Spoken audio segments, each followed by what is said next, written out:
Il y a une sorte de secret de polichinelle dans le monde francophone. Même au plus haut sommet de l'État, même parmi les écrivains les plus renommés ou les académiciens, tout le monde, absolument tout le monde, trébuche secrètement sur certaines règles du passé composé. Ah ça, ouais, c'est une certitude. On a tous vu un locuteur natif s'arrêter en plein milieu d'une phrase, le regard un peu dans le vide, en train de faire un calcul mental ultra complexe pour savoir s'il doit ajouter un E ou un S à la fin d'un mot qu'il est sur le point de prononcer. C'est vraiment une angoisse universelle, quoi. C'est le fameux bug de la matrice de la langue française. C'est ça. Et pour quiconque apprend la langue, ce moment précis où on veut juste raconter une petite anecdote vécue la veille, ça se transforme souvent en un véritable parcours du combattant. L'histoire est drôle et captivante dans la tête, mais dès qu'il s'agit de la verbaliser, chaque phrase devient un champ de mine grammatical. Et cette angoisse, en fait, elle est parfaitement justifiée par la mécanique même de la langue.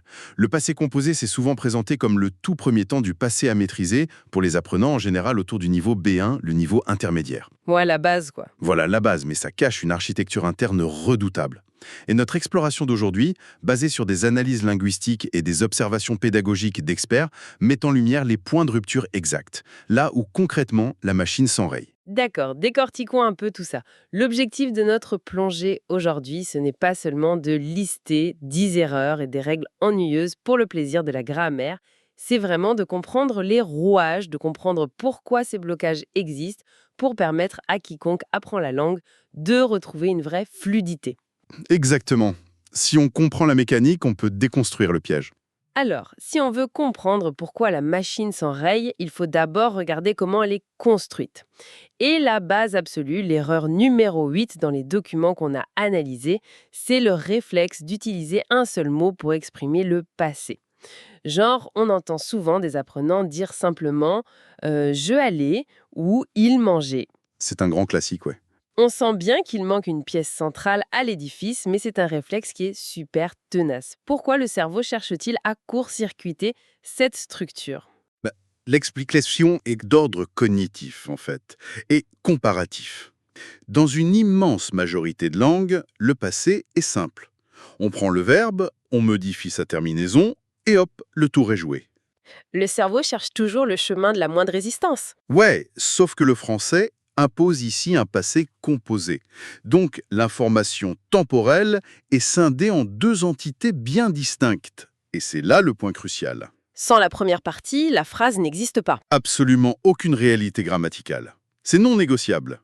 On doit dire « je suis allé » ou « j'ai mangé ». C'est une obligation absolue d'avoir ce petit mot avant, l'auxiliaire. Et si je devais visualiser cette idée de structure scindée, j'imaginerais bien la construction d'un véhicule. Ah, une voiture? Ouais, disons que le mot qui porte le sens de l'action, le participe passé comme aller ou manger, c'est le châssis, c'est la carrosserie de la voiture. C'est ce qui donne la forme à l'histoire. Mais sans cette autre petite pièce avant, la voiture ne va nulle part, même si elle est magnifique. L'auxiliaire agirait comme le moteur, en fait. Ah, j'aime beaucoup. Le parallèle fonctionne super bien. Le participe passé donne la direction, le sens de l'action, mais l'auxiliaire, lui, il fournit le carburant, l'énergie temporelle, le moteur qui propulse vraiment l'action dans le passé. D'accord. Mais le problème qui se pose tout de suite après pour l'apprenant, l'erreur numéro 1, c'est que ce garage linguistique propose deux moteurs complètement différents. Avoir et être. Voilà.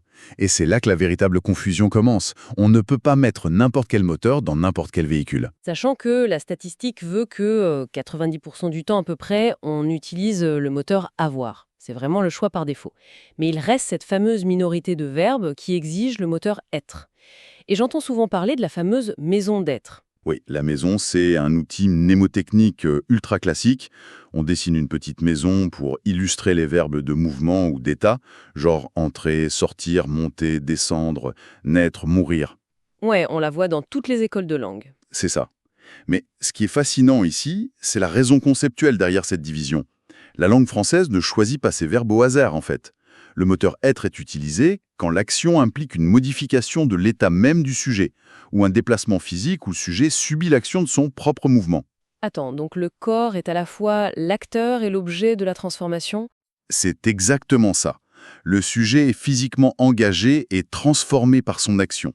C'est une distinction presque philosophique, en fait. Et ça expliquerait pourquoi des verbes très courants, comme passer ou monter, peuvent carrément changer de moteur selon le sens.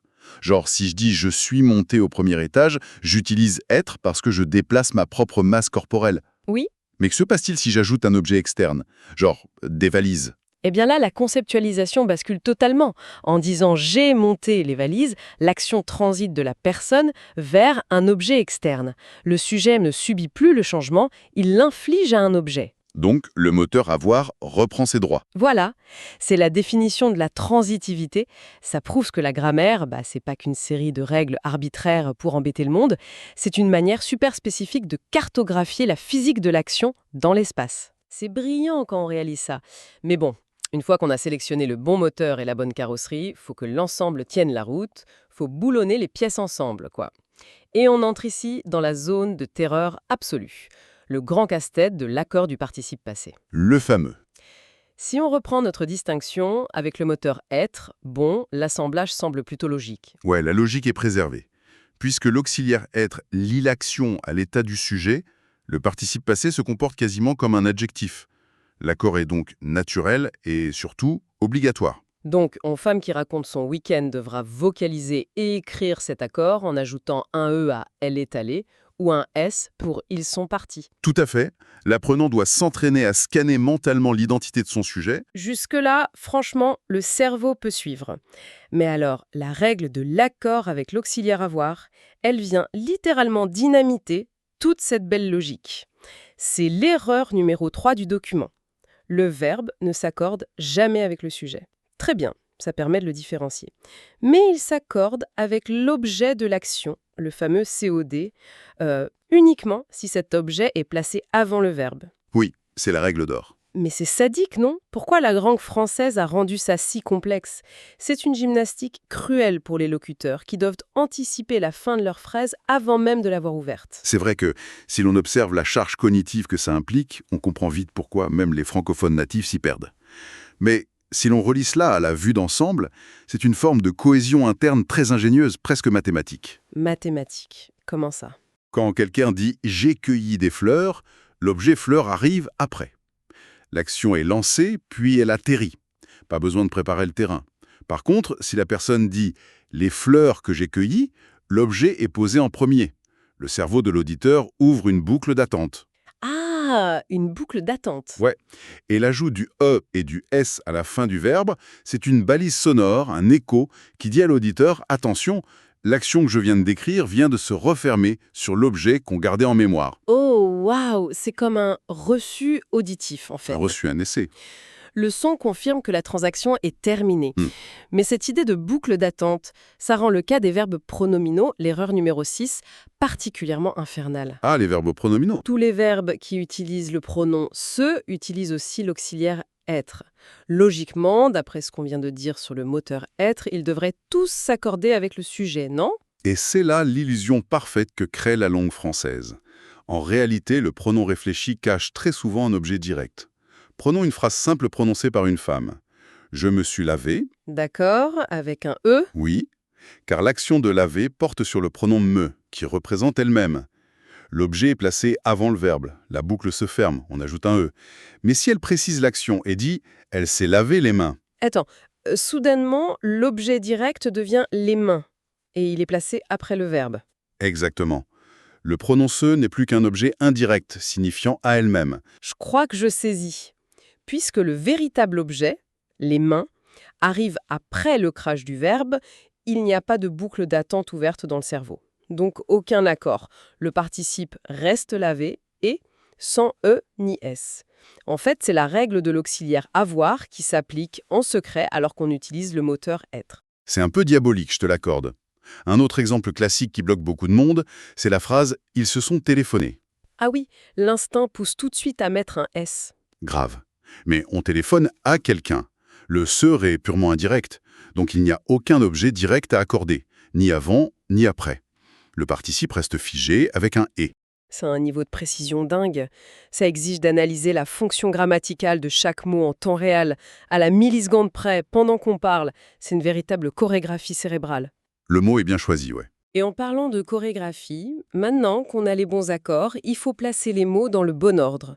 L'insertion de la négation, c'est l'erreur numéro 4. Ça produit souvent des phrases, disons, très créatives chez ceux qui apprennent. Oui, on entend souvent des « je n'ai pas allé » ou « je suis allé pas ». Exact. Comment cette danse s'organise-t-elle autour du verbe être? L'erreur vient de la volonté de traiter le passé composé comme un bloc indivisible. Mais comme on l'a dit avec ton analogie, l'auxiliaire, c'est le moteur temporel. C'est lui seul qui doit être neutralisé par la négation. La syntaxe exige que le « ne » et le « pas » encerclent immédiatement l'auxiliaire. Le participe passé, lui, il est relégué à la fin. En dehors de l'encerclement. Voilà. La structure, c'est « je ne suis pas allé ». J'ai une image visuelle pour ça. L'auxiliaire, ce serait comme une immense célébrité, un VIP absolu, qui marche dans la rue. Et le mot « ne » et le mot « pas » seraient ces deux énormes gardes du corps. Ils l'entourent étroitement. J'adore. Et le participe passé? Le participe passé, c'est l'assistant qui porte les dossiers, tu vois. Il doit marcher quelques pas derrière. Les gardes-corps protègent le VIP et l'assistant reste en dehors de la bulle. C'est une excellente métaphore pour illustrer la rigidité de la structure. Mais attention, la dynamique se complique, c'est l'erreur numéro 9, quand on introduit des adverbes.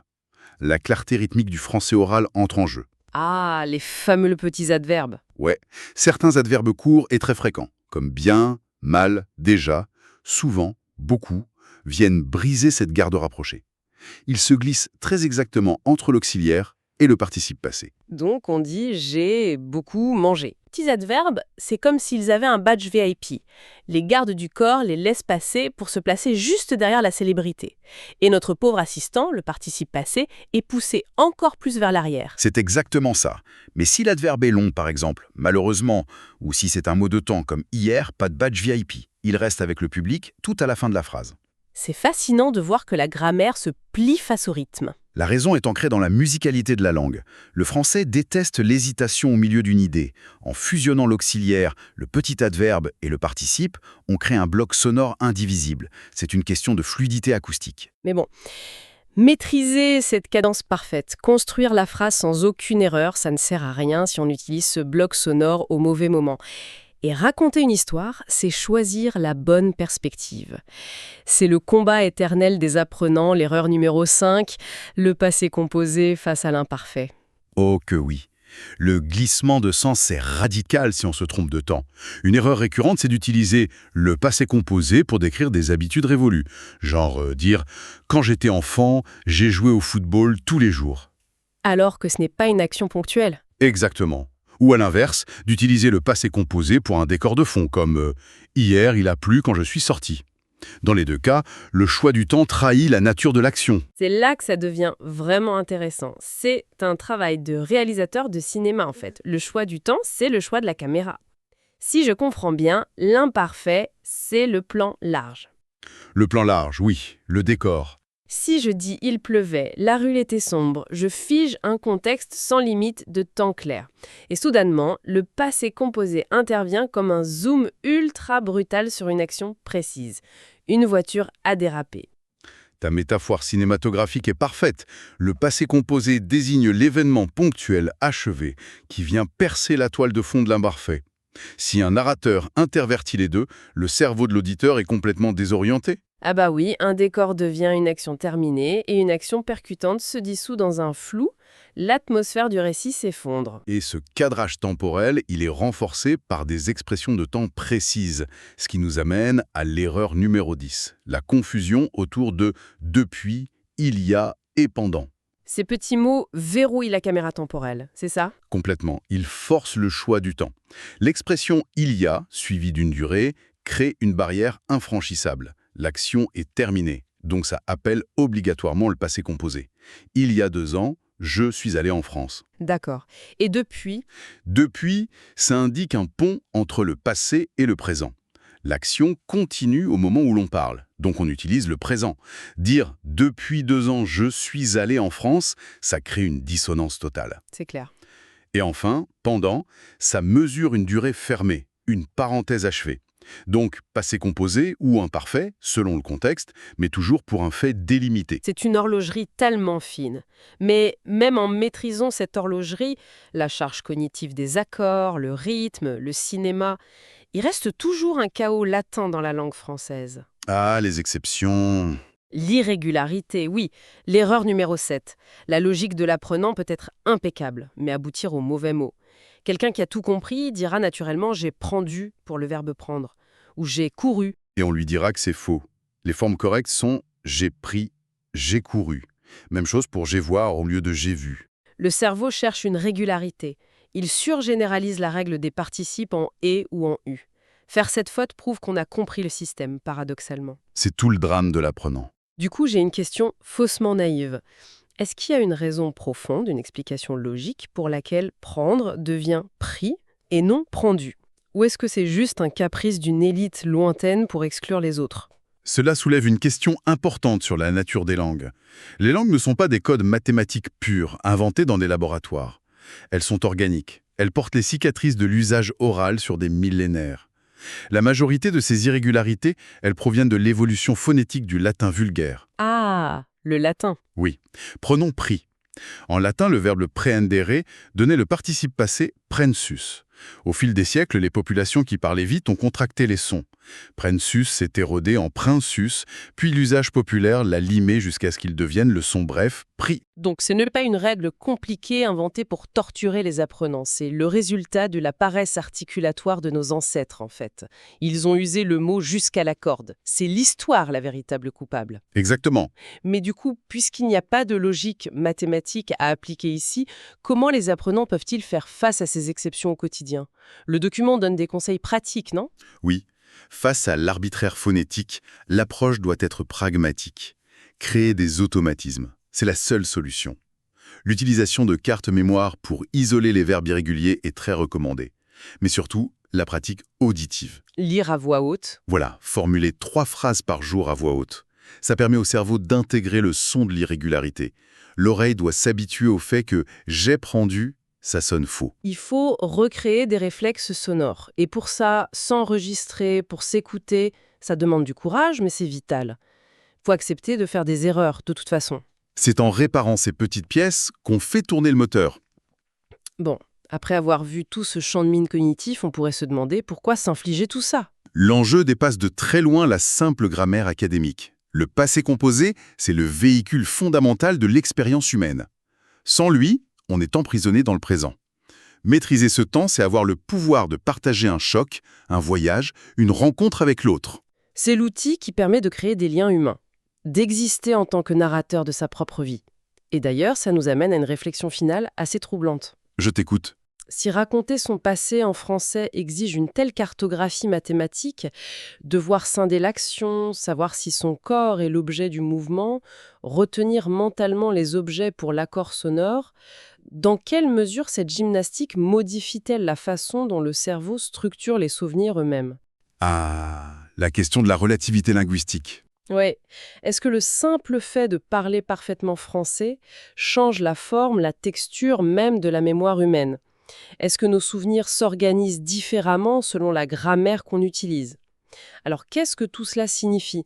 C'est une pensée fascinante à ruminer la prochaine fois qu'on tente, très innocemment, de raconter ce qu'on a fait le week-end dernier. Et c'est sur ce mystère cognitif que s'achève notre exploration du jour. C'est une scène classique, enfin, on a tous cette image en tête, on connaît ces règles de grammaire par cœur, on a mémorisé des listes interminables de vocabulaire, on s'approche du comptoir pour commander un simple café à Paris ou, je sais pas, à Montréal. Ouais, le moment fatidique. Exactement. Et là, le serveur répond à la vitesse de la lumière avec une expression totalement inconnue, en avalant la moitié des syllabes. Et c'est la panique totale. Mais vraiment, le cerveau fiche complètement.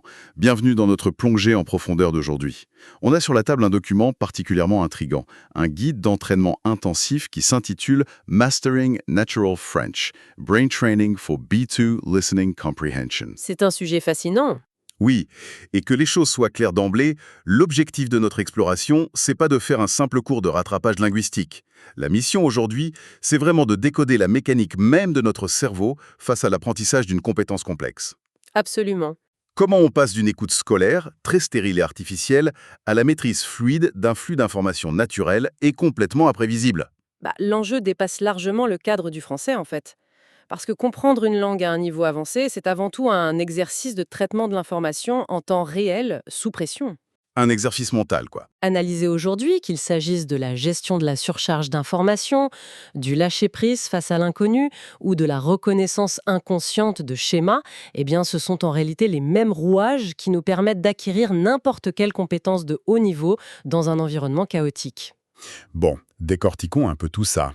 Le constat de base du guide, c'est que notre cerveau est censé identifier les phonèmes, la structure grammaticale et le sens global d'une phrase en, allez, une fraction de seconde. Une vraie machine de guerre. Sauf que le grand coupable, l'obstacle majeur qui fait dérailler toute cette belle mécanique au niveau intermédiaire, c'est ce qu'on appelle la traduction mentale. Ah oui, le fameux réflexe. Le fait de s'accrocher désespérément à sa langue maternelle.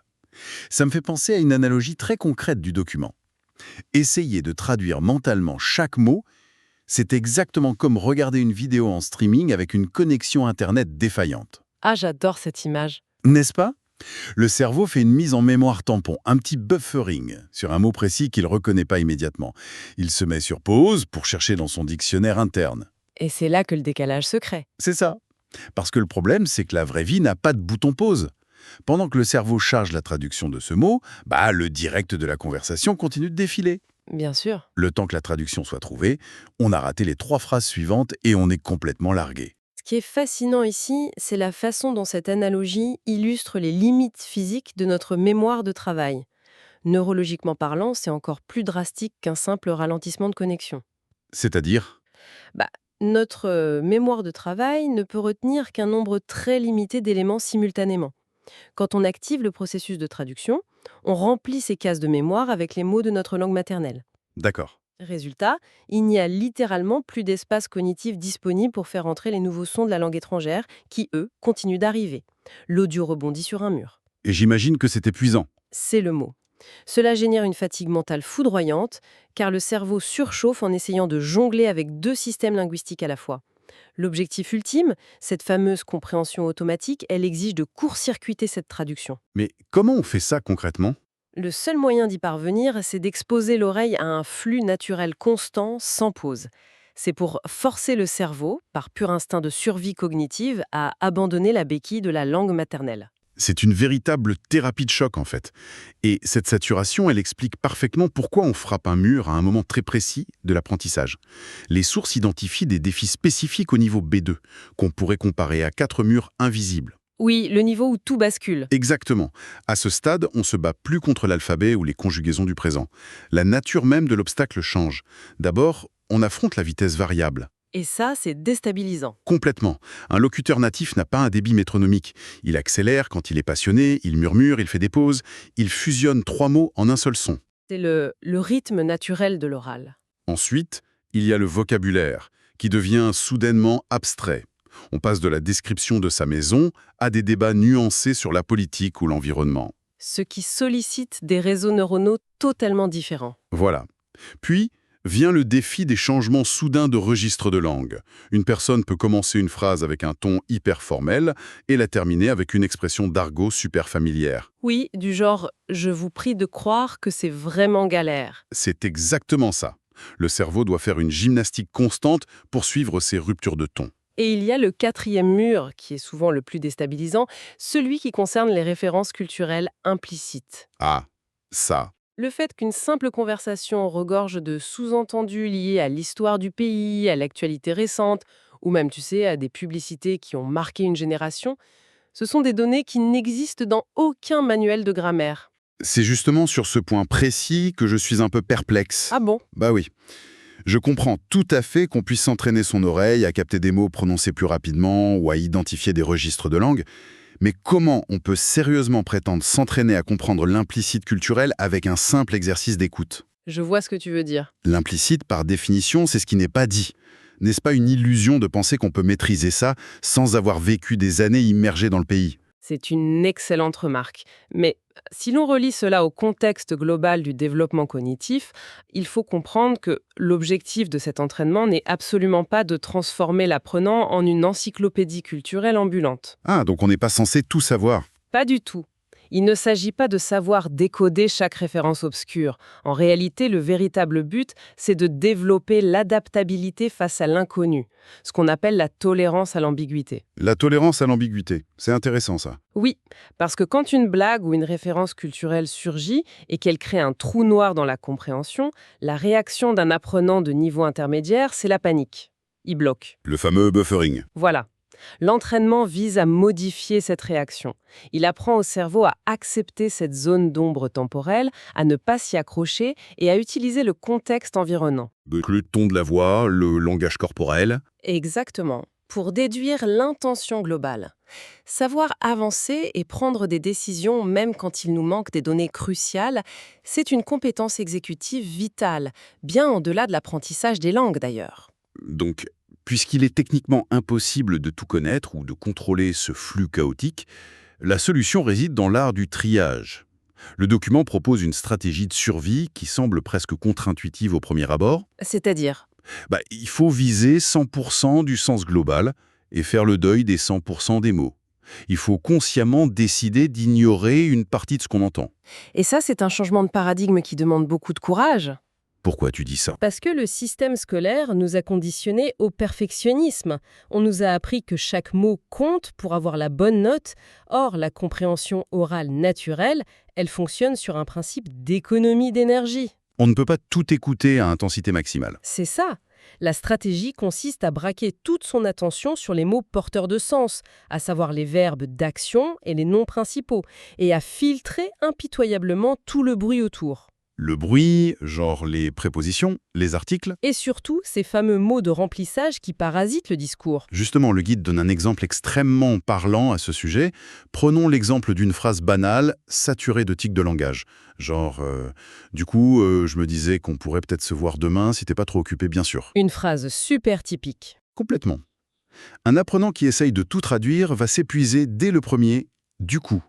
Chercher une logique, puis trébucher sur le Et il perd le fil. alors que le cerveau n'a besoin d'isoler que 3 piliers pour reconstruire l'intégralité du message. Disait, voir et demain. Tout le reste, c'est littéralement de l'emballage. C'est fascinant quand on y pense. C'est la même chose dans un contexte plus formel, comme l'exemple du texte sur le télétravail mentionné dans les sources. Si une phrase commence par « Alors, je voulais vous parler d'un sujet qui me tient particulièrement à cœur », l'oreille entraînée ne cherche qu'à capter les mots-clés qui vont suivre. Comme pandémie, liberté ou isolé. Voilà. Tout en reconnaissant les expressions comme « ce qui est sûr », non pas comme une suite de mots à analyser grammaticalement, mais comme un simple bloc de sens préfabriqué, un signal qui annonce une conclusion. Et l'identification de ces blocs préfabriqués, c'est une technique de réduction de la charge cognitive redoutable. Ah oui. Oui, au lieu de traiter l'expression « ce qui est sûr » comme 4 unités distinctes, demandant 4 analyses séparées, le cerveau la traite comme une seule image globale. Comme un seul mot, en fait. Exactement. Cela libère instantanément de la bande passante mentale pour analyser la véritable information qui suit. C'est là que ça devient vraiment intéressant. Ça me rappelle le fonctionnement de la photographie professionnelle, tu sais, où le photographe joue avec la profondeur de champ. Ah, l'effet de flou en arrière-plan. C'est ça.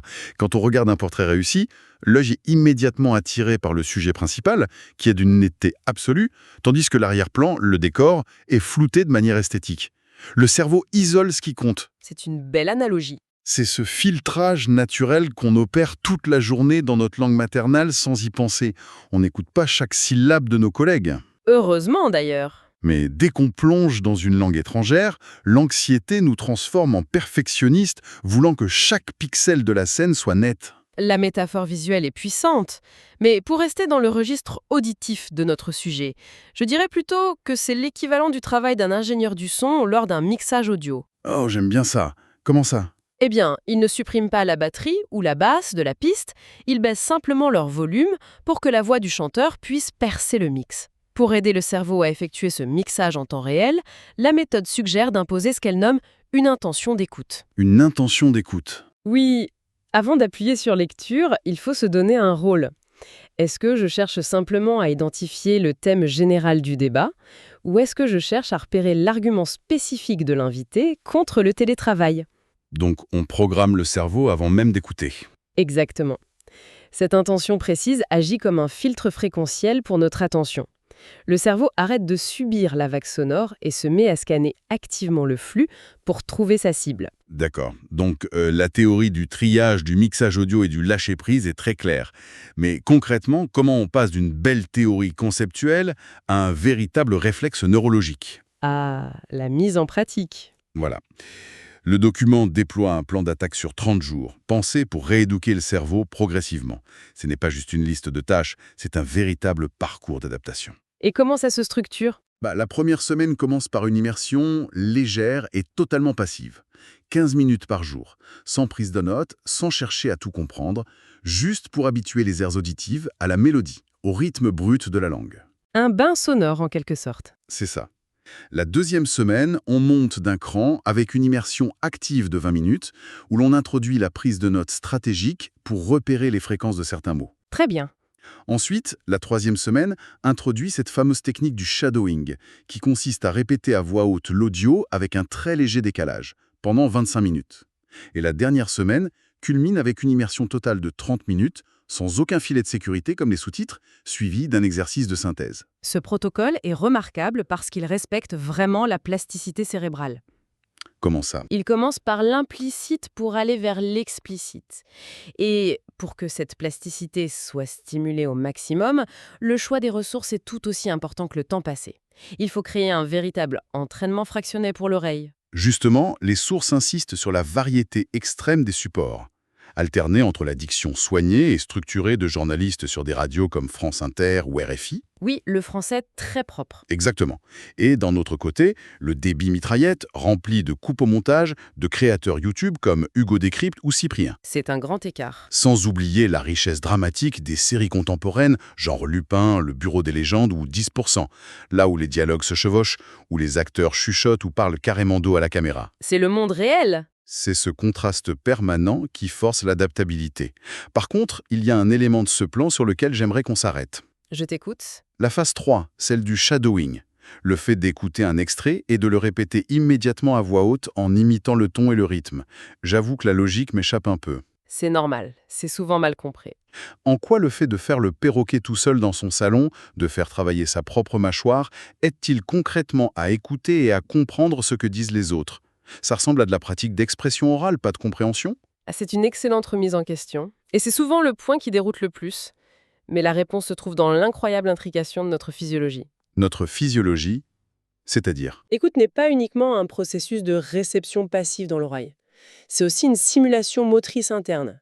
Les zones du cerveau, responsables de l'articulation de la parole, et celles responsables du décodage auditif, sont intimement connectées par le système des neurones miroirs. D'accord. Les neurones miroirs, je vois.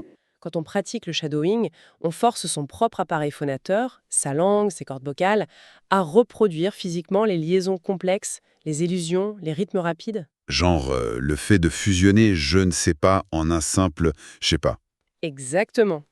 En générant ces micro-mouvements, on crée une mémoire proprioceptive. Le cerveau enregistre la sensation physique de produire ces sons. Ah, waouh. TIFF utilise cette base de données motrices pour décoder le son presque instantanément. En clair, on entraîne sa capacité d'écoute à travers le mouvement de sa propre bouche. C'est fascinant de réaliser que la clé de l'écoute se trouve dans la motricité. Bon, sur le papier, avec toutes ces techniques, ce programme de 30 jours semble infaillible. Sur le papier, oui. Mais la réalité de l'apprentissage est beaucoup plus rugueuse. L'exécution quotidienne de ce type d'exercice confronte inévitablement l'apprenant à un mur psychologique de taille. Et c'est là que beaucoup abandonnent. Le guide met d'ailleurs un point d'honneur à normaliser une émotion particulière, la frustration.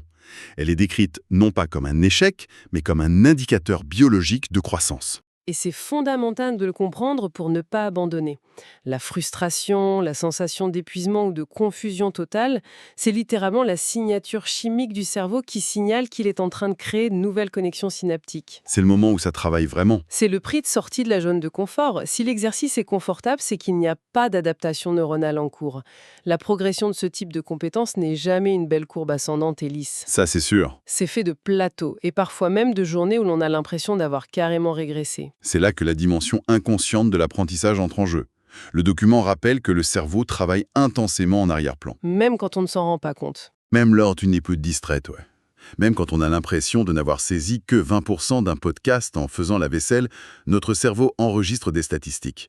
Il comptabilise les fréquences d'apparition des mots, il cartographie les schémas rythmiques de la langue. C'est un vrai travail de l'ombre. C'est un travail souterrain qui nécessite de s'accrocher aux petites victoires, comme le fait de rire à une blague spontanément avant même d'avoir réalisé dans quelle langue elle était formulée. Alors qu'est-ce que tout cela signifie au fond ? Bonne question. Ce que je retire de cette analyse, c'est que ce fameux entraînement à la compréhension naturelle n'est pas une simple accumulation de connaissances académiques. C'est une véritable épreuve de résilience émotionnelle. Tout à fait. Pour atteindre la fluidité, il faut accepter la vulnérabilité de ne pas comprendre.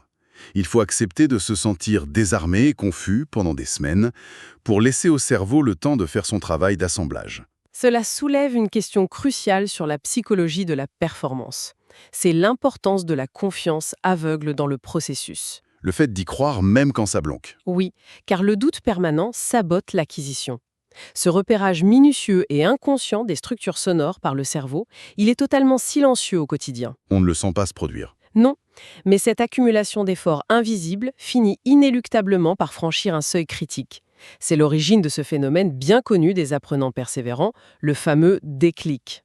Ah, ce moment magique. Un jour, sans crier gare, sans avoir fait d'efforts supplémentaires ce matin-là, le brouillard auditif se dissipe. La chaîne de sons indistincte se sépare soudainement en mots clairs et porteurs de sens. Ce n'est pas de la magie, c'est simplement le résultat d'un travail de fond qui vient d'atteindre la surface de la conscience. C'est une perspective extrêmement encourageante pour tous ceux qui se débattent avec cet apprentissage.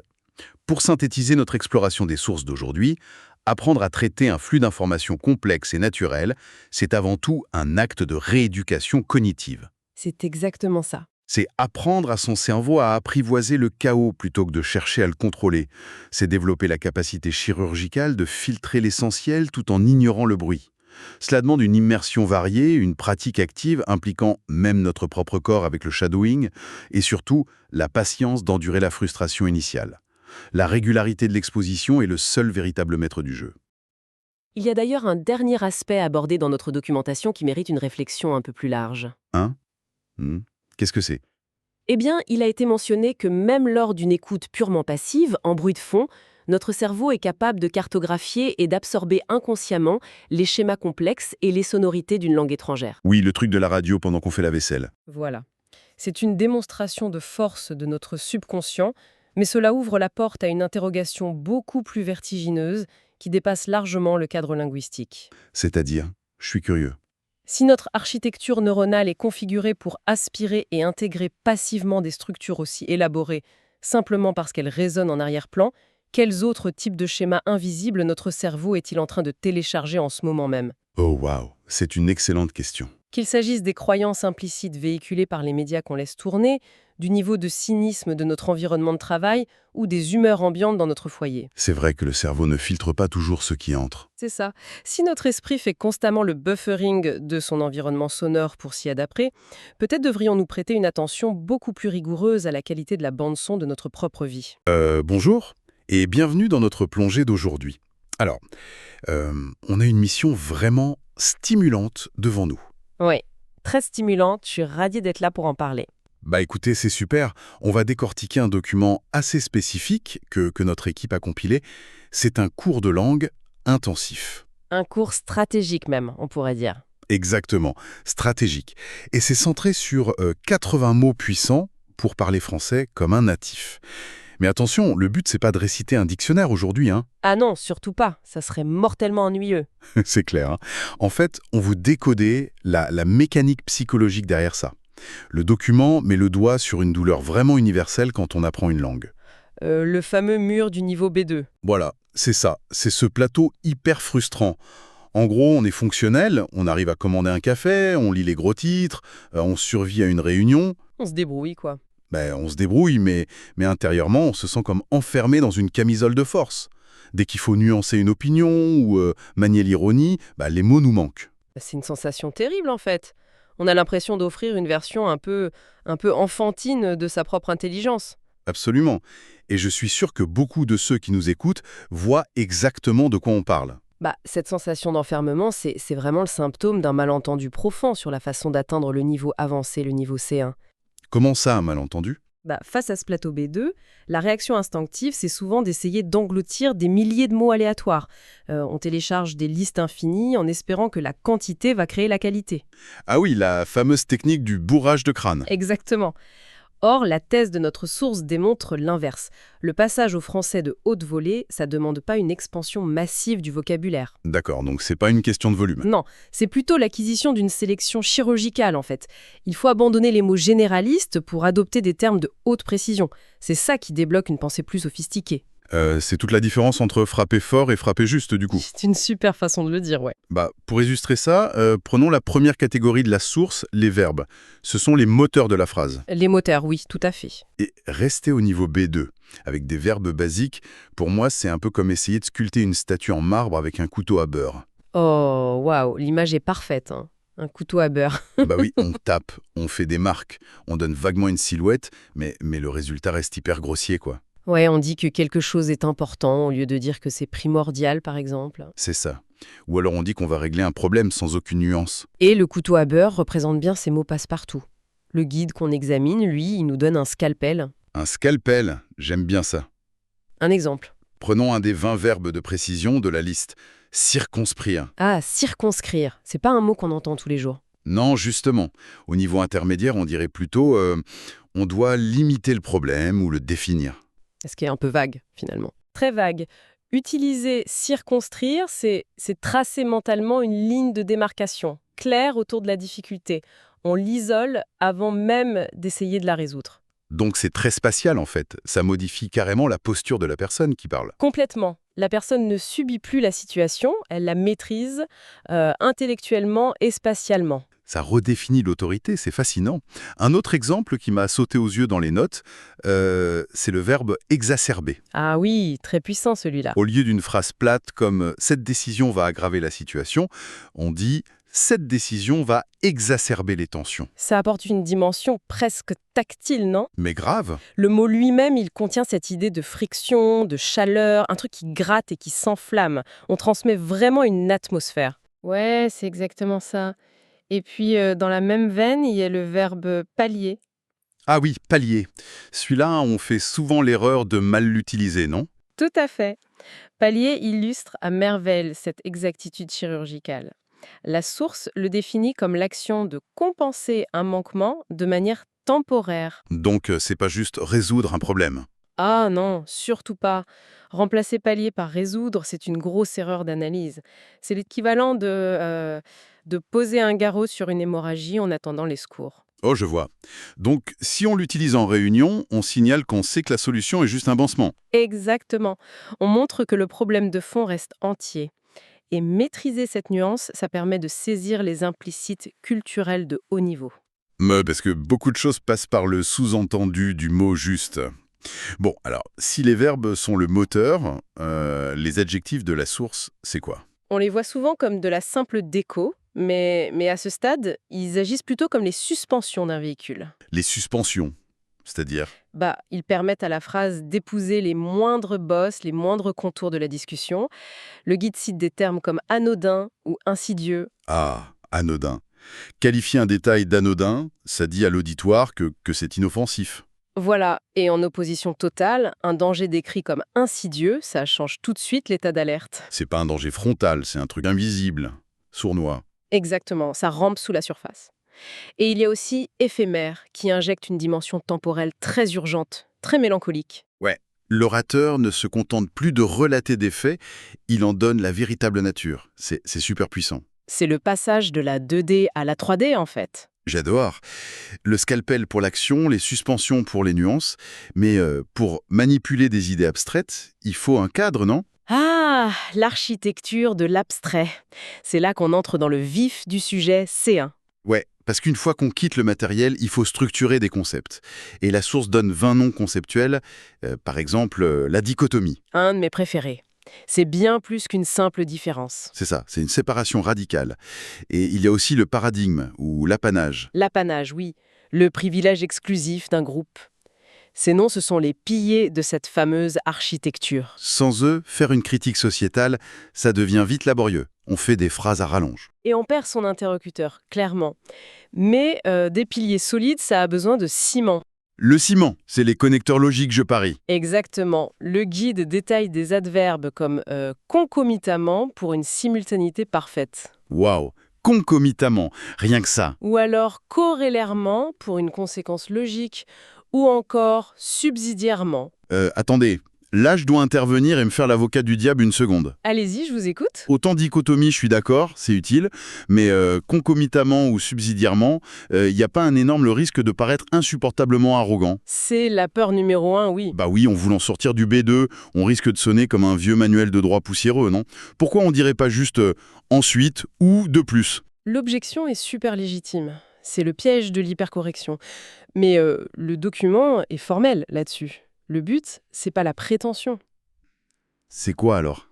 L'éradication de l'ambiguïté. Exactement. L'ambiguïté, c'est l'ennemi. Dans un débat intellectuel dense, les mots de liaison comme et, donc, ou, mais, ils ploient sous le poids de la complexité. Ils sont trop vagues, c'est vrai. Voilà. Un donc, ça peut indiquer une déduction hâtive, mais corollairement, ça signale une conséquence mathématique inévitable. C'est lié exclusivement à ce qui vient d'être dit. Absolument. Ouais, mais imaginez une réunion d'équipe classique, un mardi matin. Si un collègue commence par subsidiairement, il va braquer tout le monde avec une distance très froide.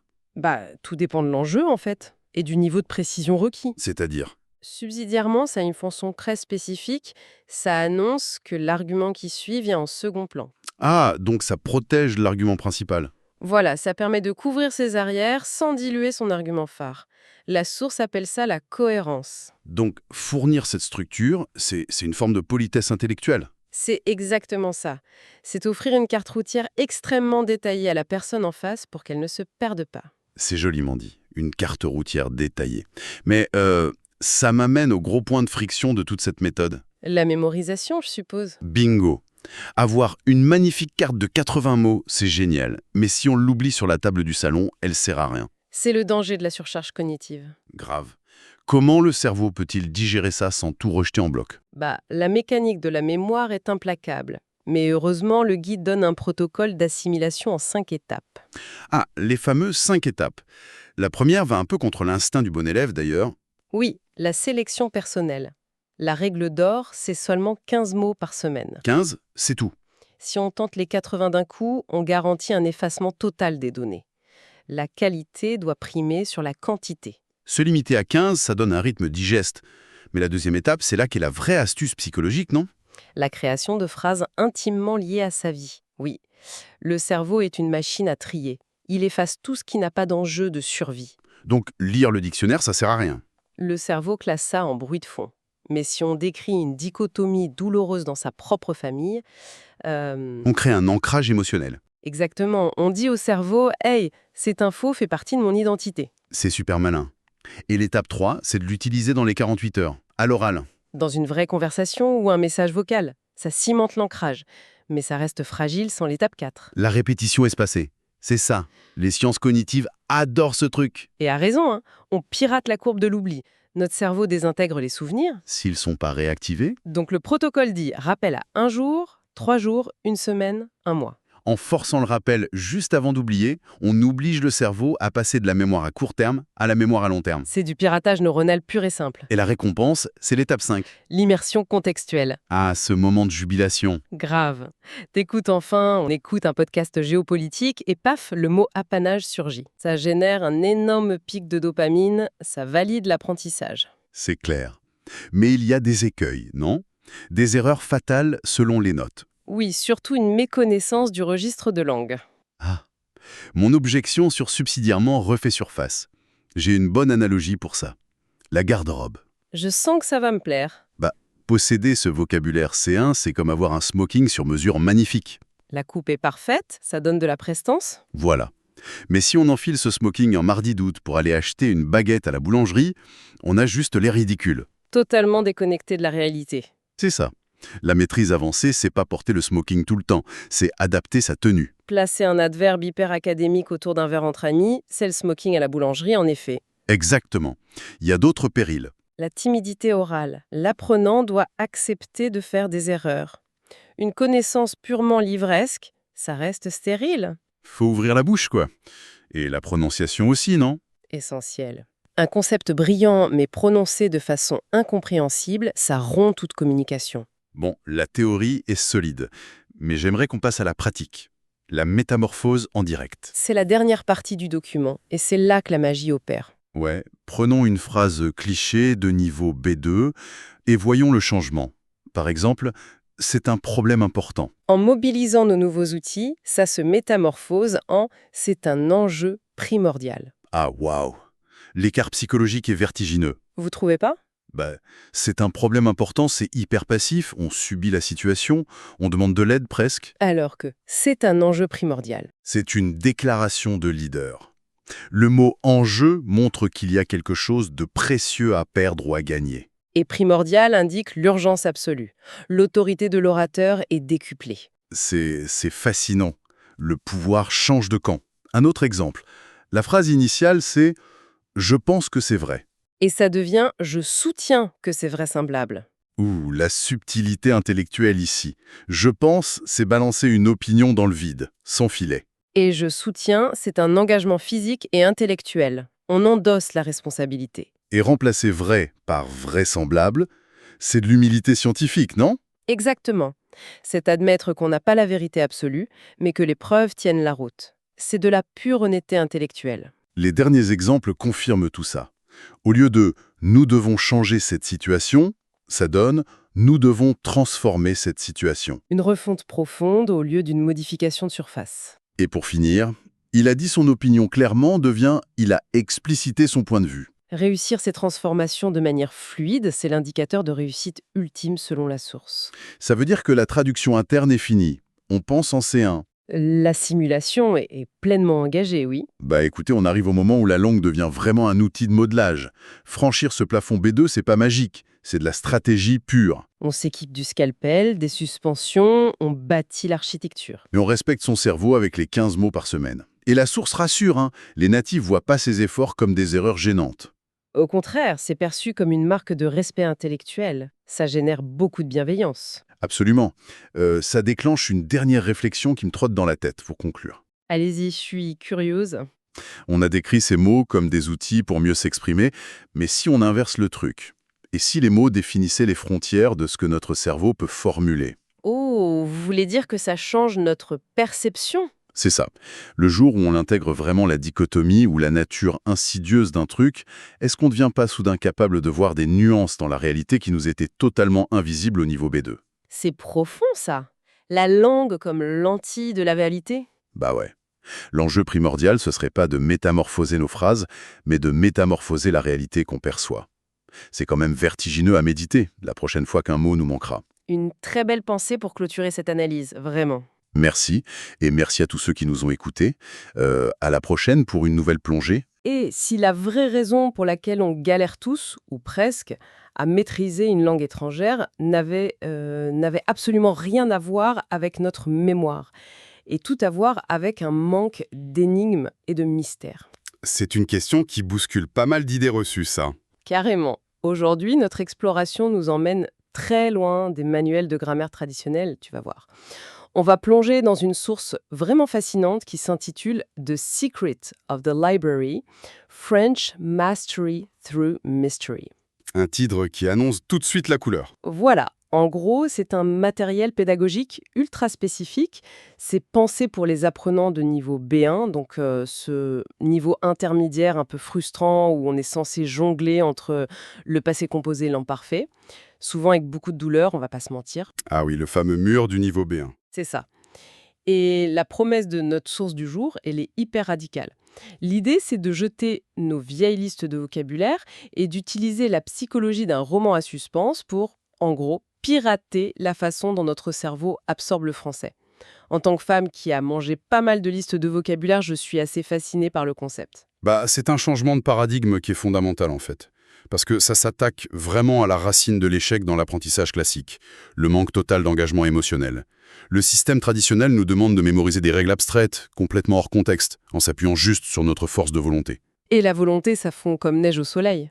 Exactement. c'est une ressource épuisable, alors que cette source, elle propose une approche très ancrée dans les neurosciences, placée l'apprenant dans un contexte narratif tellement intrigant que le cerveau se met de lui-même en état d'alerte.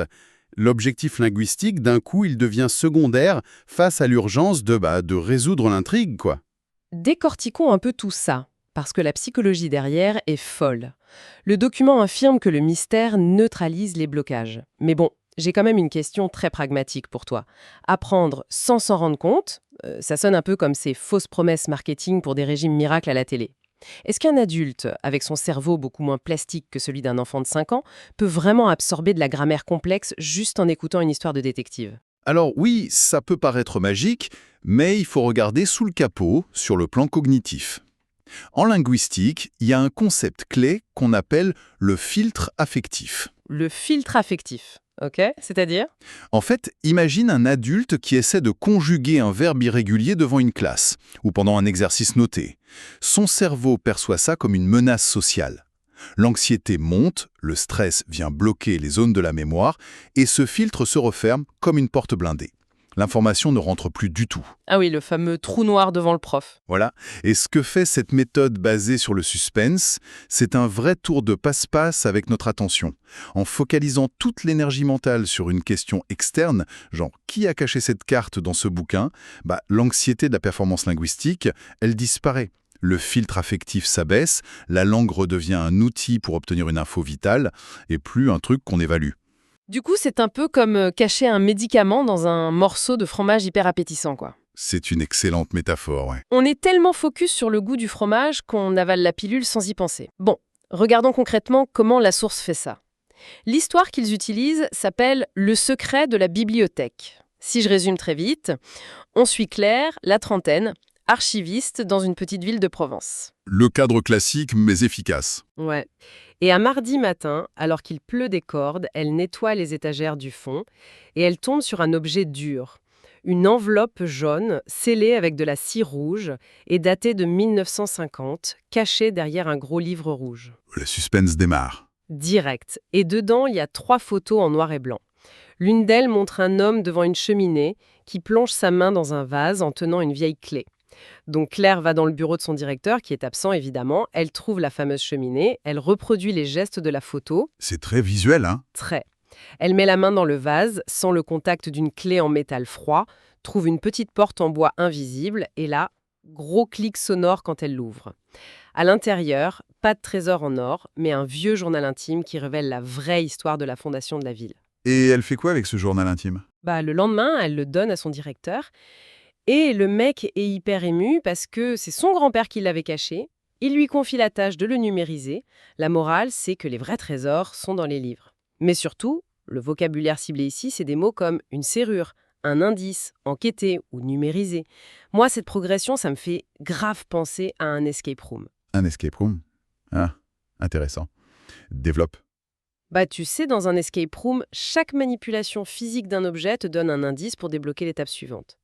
Là, l'action physique de Claire sert de clé, sans jeu de mots, pour débloquer le vocabulaire. Ah, mais c'est exactement ça. Ce qui est fascinant ici, c'est l'ingénierie pédagogique cachée derrière chaque petit geste. L'auteur de la méthode n'a rien choisi au hasard. La cire rouge qu'on doit briser, le métal froid sur les doigts, le clic sonore, tout ça, ça crée ce qu'on appelle un ancrage sensoriomoteur. Donc le cerveau simule l'action en l'écoutant. Tout à fait.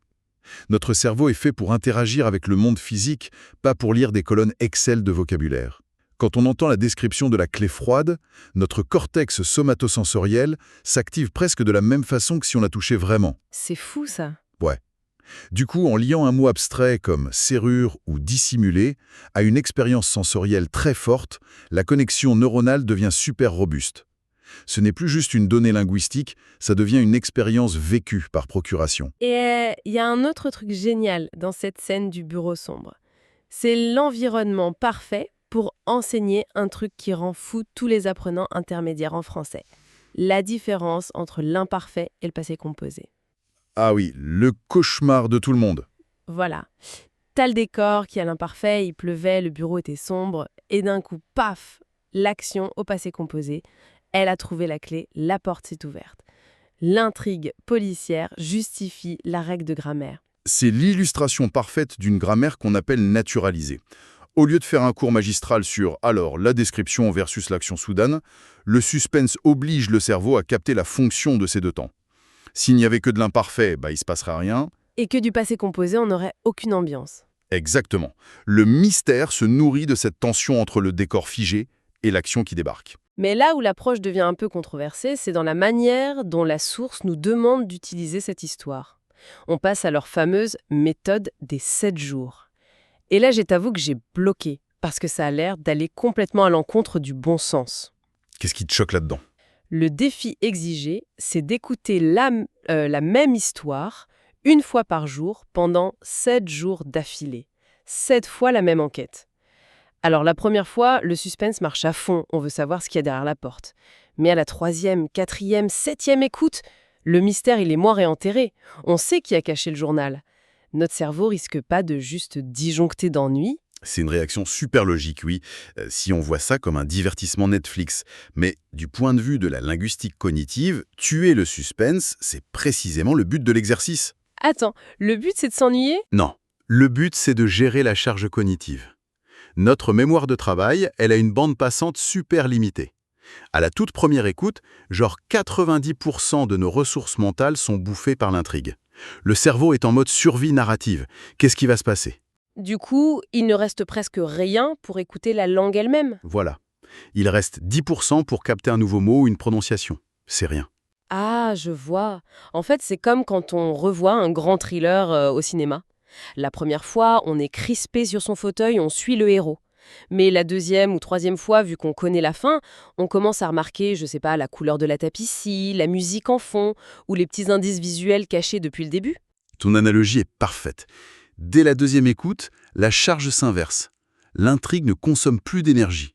Donc ces 90% de ressources mentales libérées, le cerveau va les utiliser pour scanner la surface de la langue. On va soudain remarquer une liaison compliquée, une intonation super subtile, ou la façon dont un subjonctif a été placé.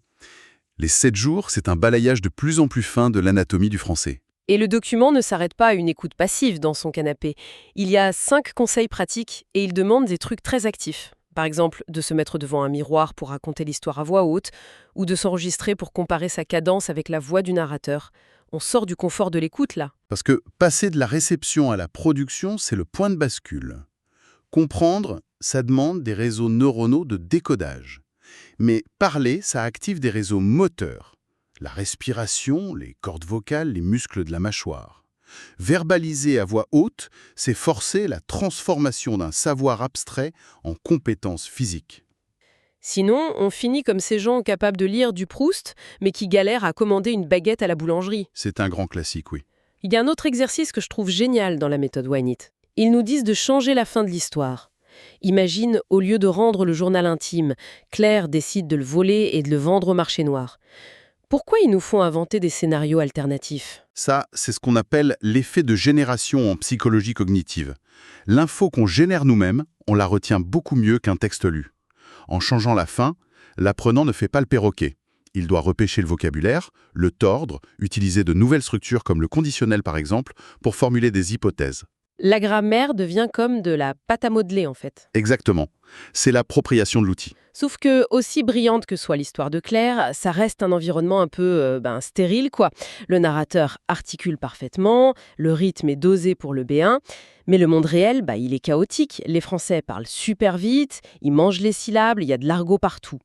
Et la source le sait, vu qu'elle consacre sa dernière partie à ce qu'elle appelle « repousser les murs de la bibliothèque », l'immersion dans le vrai monde. Parce que si on reste trop longtemps dans la petite bulle calibrée, on se crée une illusion de compétence qui est dangereuse. Le document pousse très fort vers le chaos linguistique, dès qu'on a les bases. Et il donne une vraie feuille de route. Pour une transition en douceur, il recommande des podcasts comme Inner French ou French Voices, mais très vite, il nous jette dans le grand bain des séries télévisées. Il cite Lupin, 10% ou Le Bureau des légendes. Et la consigne est très stricte. On commence avec les sous-titres en français pour lier le son à l'écrit, et ensuite on s'oblige à les enlever. Retirer les sous-titres, c'est brutal, mais il n'a pas le choix. Le cerveau humain, il est feignant. S'il peut lire sur un écran, il va couper l'analyse du signal auditif, parce que lire demande beaucoup moins d'énergie. Enlever le texte, c'est forcer cette contrainte auditive qui développe vraiment la compréhension. Mais le truc le plus fou de cette section sur l'immersion, c'est leurs conseils sur la radio. Ils disent d'allumer France Inter, France Info ou RFI en fond sonore, genre pendant qu'on cuisine. Et l'instruction, c'est « n'essayez surtout pas de comprendre. Laissez juste couler le son ». Ça me fait penser au fonctionnement d'un sonar passif dans un sous-marin, tu vois. Oui, le sous-marin n'envoie pas d'ondes, il écoute. Voilà, il chasse pas activement, il laisse ses capteurs cartographier les fréquences et les échos autour de lui. L'image du sonar passif est excellente, parce que c'est exactement le mécanisme d'acquisition subconsciente de la prosodie. Chaque langue a sa propre signature musicale, son rythme. Le français a une structure très régulière, avec un petit accent sur la dernière syllabe d'un groupe de mots. Avant de comprendre le moindre mot de vocabulaire, le cerveau doit absorber cette musique. Et l'écoute passive en fond sonore se fait ce boulot sans épuiser le prenant. Et pour boucler la boucle, la source est très claire sur un dernier point. Tout ce qu'on vient de dire ne sert strictement à rien si on ne parle pas avec de vrais humains. Il mentionne des applis comme Tandem ou HelloTalk pour discuter avec des locuteurs natifs. Parce que l'immersion avec la radio ou Netflix, c'est bien pour reconnaître les motifs, mais ça s'arrête là. Ça manque d'imprévisibilité. Et l'imprévisibilité d'une vraie conversation, c'est le test final. Ça recrée l'urgence et le contexte émotionnel dont on parlait au début. Et c'est ça qui cimente la langue de manière définitive dans la tête. Si on prend un peu de recul sur tout ce qu'on a analysé aujourd'hui, le voyage est quand même dingue. On est parti d'une simple enveloppe jaune de 1950 cachée derrière un bouquin rouge et on a découvert un vrai manuel de piratage cognitif. C'est aller bien au-delà de la leçon de conjugaison, en effet. On a vu comment le suspense fait tomber notre filtre affectif. On a compris pourquoi écouter en boucle n'est pas une torture mais une libération pour notre charge cognitive. On a parlé de modifier des scénarios, d'enlever les sous-titres et du sonar passif pour absorber la musicalité. Et le plus beau, c'est que l'architecture de cette méthode déborde largement de l'apprentissage des langues. Cet engagement émotionnel comme cheval de Troie, la répétition analytique, puis le saut dans l'eau vide de l'immersion totale. C'est valable pour tout. Que tu veuilles apprendre la programmation en Python, l'astrophysique ou le violoncelle, ça marche pareil. Placer la théorie dans un contexte qui exige de résoudre un problème, c'est la clé de la maîtrise. Ça transforme un truc qu'on révise juste pour un examen en une vraie compétence viscérale. D'ailleurs, pour conclure notre exploration, j'aimerais partager la réflexion finale que l'auteur laisse à la fin de son document. Il écrit « Apprendre une langue, c'est comme résoudre un mystère. Chaque mot est un indice. » Très poétique. Oui, et ça résume parfaitement ce qu'on vient de voir. Chaque conjugaison est une pièce du puzzle. Mais quand on y réfléchit vraiment, ça cache une vérité beaucoup plus vaste. Parce que, contrairement au roman de Claire où la fin est écrite, dans la vraie vie, le crime n'est jamais vraiment résolu en fait. Les indices bougent tout le temps. Exactement. Ils changent selon l'accent de la personne en face, selon l'évolution de l'argot ou même l'émotion du moment. Alors peut-être que le but ultime de l'apprenant, c'est pas d'accumuler tous les indices pour dire « ça y est, l'affaire est classée, je suis bilingue ». Ce serait un peu triste même. Voilà. Peut-être que le vrai but, c'est d'accepter de devenir un détective à vie et de savourer cette enquête sans fin qu'est la connexion humaine. Franchement, ça donne à méditer. Bonjour et bienvenue dans cette nouvelle exploration en profondeur. Je suis ravi d'être là pour décortiquer avec vous un sujet qui, franchement, donne des sueurs froides à beaucoup de monde. Salut. Ah ça, tu l'as dit. Je suis ravie d'être ici aussi pour parler de ce fameux monstre du Loch Ness de la grammaire française. Ouais, le subjonctif, le fameux. Aujourd'hui, on se base sur un cours de niveau C1 qui s'appelle Mastering the French Subjunctive, avec une approche un peu particulière, axée sur la logique avancée et la nuance. C'est ça. Et je rassure tout de suite quiconque nous écoute, notre mission aujourd'hui, ce n'est pas du tout de réciter des tableaux de conjugaison douloureux. Ah non, pitié, pas de tableau. On a tous assez souffert à l'école avec ça. Exactement. À un niveau avancé, on sait déjà conjuguer. Le but de cette plongée, c'est plutôt de comprendre la logique psychologique de ce mode. La psychologie de la grammaire, ça sonne presque comme le titre d'un film de science-fiction, tu vois. Mais c'est un peu ça. Comprendre pourquoi ces mots existent, ça permet d'éviter la surcharge d'informations et surtout, ça aide à utiliser la langue avec une vraie élégance stylistique. C'est génial. Donc pour tous ceux qui veulent passer d'une maîtrise juste technique, un peu robotique, à une expression vraiment nuancée, on va voir le pourquoi émotionnel derrière les mots. D'accord, décortiquons tout cela. Par où on commence ? Avant même d'apprendre des listes de verbes par cœur, il faut comprendre l'essence de la chose. La grande erreur, c'est de croire que le subjonctif est un temps. Attends, ce n'est pas un temps. Comme le passé composé ou le futur. Et non, c'est un mode et la différence est cruciale. Un temps, ça t'indique quand l'action se passe. Le mode, lui, il n'en a rien à faire de l'horloge. Il indique comment la personne qui parle ressent cette action. Ah, je vois. Donc, c'est complètement centré sur le locuteur, en fait. Tout à fait. Si on prend l'indicatif, c'est le mode de la réalité, l'effet observable. On dit « il pleut ». C'est un fait. Ouais, c'est comme une photographie brute. Ou même, disons, la séquence d'une caméra de vidéosurveillance. C'est froid, c'est là, point barre. C'est une excellente analogie. Et à l'inverse, le subjonctif, ce serait une peinture abstraite. Ça montre ce qui se passe dans notre tête. Donc, ça ne montre pas juste la pluie, ça montre si je suis agacé par la pluie ou triste. Voilà, je suis triste qu'il pleuve. Le subjonctif repose sur 4 piliers classiques, la volonté, l'émotion, le doute et la nécessité. Donc des trucs comme « je veux que tu viennes » ou « il faut que ce soit fait », ça on connaît bien, c'est les bases. C'est ça. Et ce qui est fascinant ici, c'est de voir que la difficulté au niveau C1 ne réside pas du tout dans ces 4 piliers évidents. Non. C'est où alors le piège? Le vrai terrain-jeu, ce sont les zones grises. Ces endroits où la frontière entre la réalité de la vidéosurveillance et ta peinture abstraite devient complètement floue. Ah, j'adore ça. Les zones grises. C'est là que la grammaire devient une arme de précision. On a des exemples dans les sources? Bien sûr. On a ce qu'on appelle les verbes caméléons. Prenons un verbe tout bête, le verbe « penser Ok, pensez. » À la forme affirmative, tu dis « je pense qu'il vient ». Là, c'est l'indicatif. Bah oui, parce que c'est une croyance forte. Dans ma tête, c'est quasiment un fait. Exactement. Mais si tu ajoutes une simple négation, le sens bascule, tu dis « je ne pense pas qu'il vienne Ah ouais, on passe au subjonctif. Qu'il vienne. Juste à cause du « ne pas ». » parce que la négation installe le doute.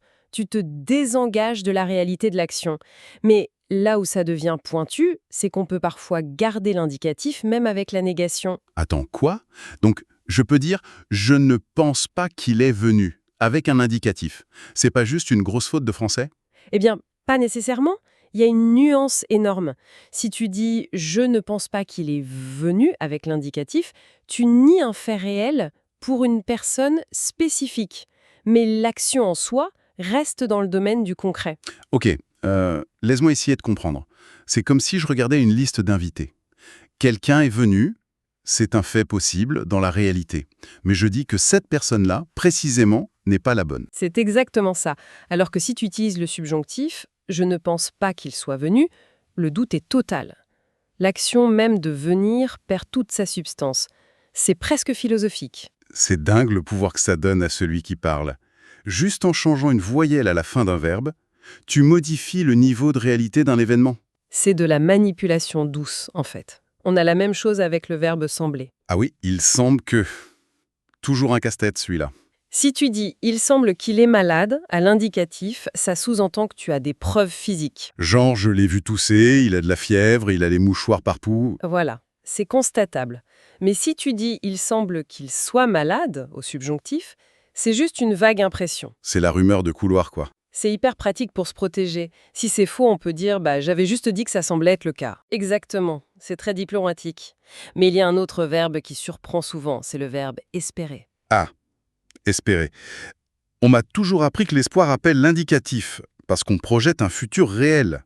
J'espère qu'il viendra. Et c'est la règle générale, oui.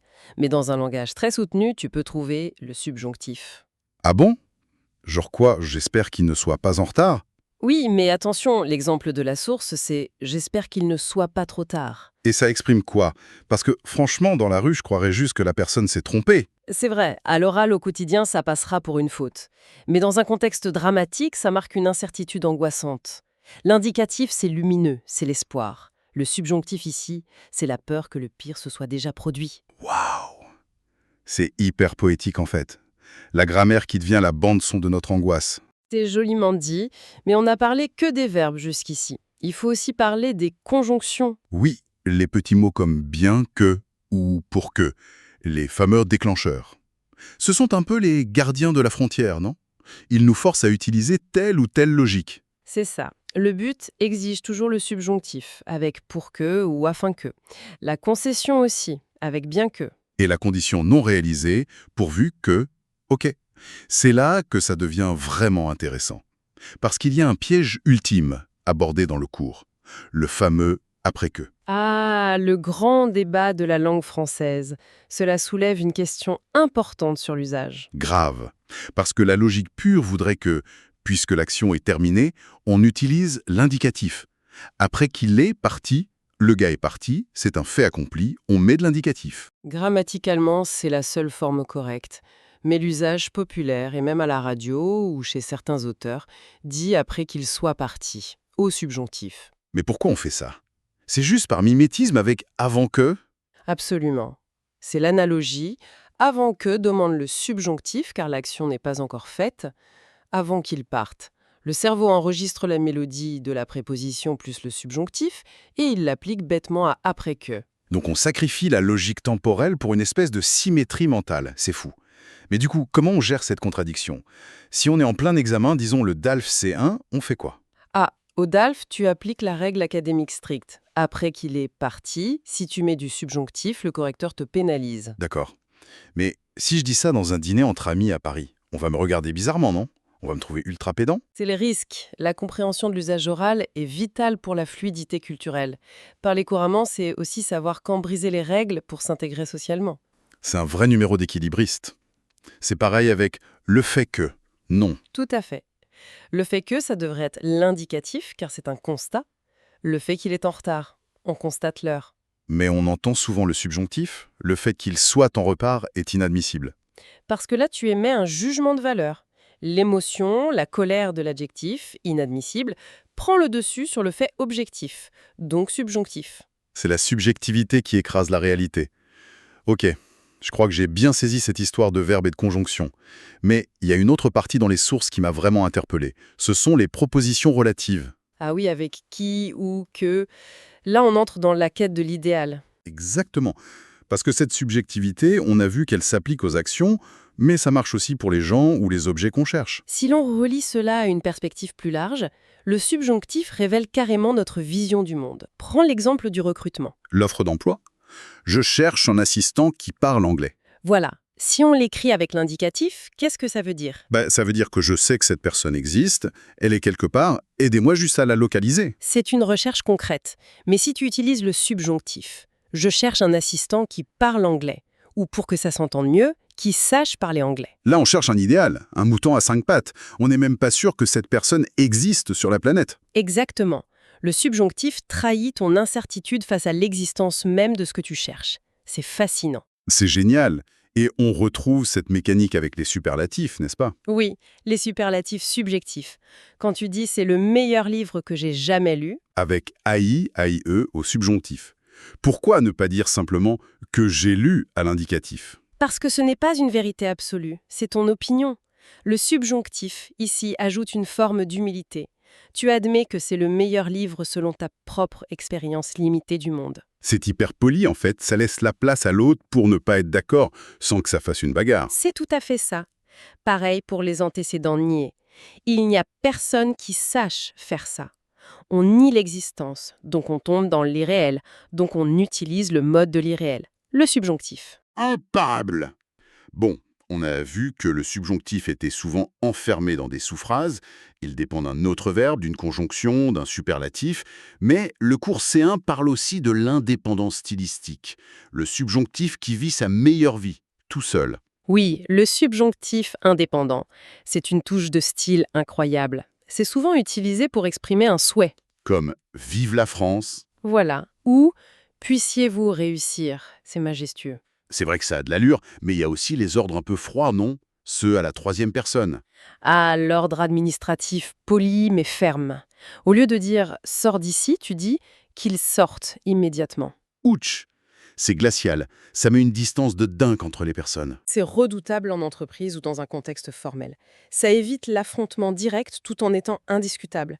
On s'en sert aussi pour des concessions gracieuses, genre qu'il soit riche ou pauvre. Oui, la loi est la même pour tous. Et puis, il y a toutes ces expressions figées qu'on adore. Des vrais petits bijoux de la langue. Tu penses auquel? Des trucs comme « adieu ne plaise » ou encore « vaille que vaille ».